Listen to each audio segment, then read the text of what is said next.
ایک صاحب کی شادی کی عمر نکل گئی، آخر ایک لڑکی پسند آ گئی تو رشتہ پروپوز کیا۔ لڑکی نے 2 شرطیں رکھی اور شادی پر تیار ہو گئی۔ ایک یہ کہ ہمیشہ جوانوں میں بیٹھو گے، دوسرا دیوار پلان کے گھر آیا کرو گے۔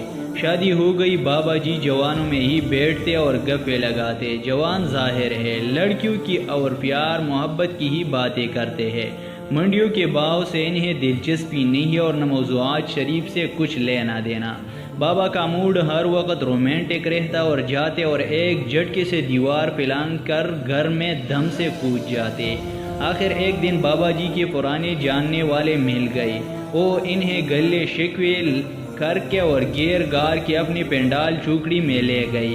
اب وہاں کیا باتیں ہونی تھی، یار گھٹنوں کے درد سے مر گیا ہوں، بیٹھ کر نماز پڑھتا ہوں، میرے تو بھائی جان ریڑھ کی ہڈی کا مہرا کھل گیا ہے، ڈاکٹر کہتا ہے جھٹکا نہ لگے، یار مجھے تو نظر ہے کچھ نہیں آتا، کل پانی کے بجائے مٹی کا تیل پی گیا تھا، ڈرپ لگی ہے تو جان بچی ہے۔ بابا جو ان کی باتیں سنتا گیا تو اس کا مورال زمین پر لگتا گیا۔ جب ٹھیک پنڈال میں پہنچا تو مجلس برخاست ہو گئی اور بابا گھسیٹنے پاؤں کے ساتھ گھر کو روانہ ہوا۔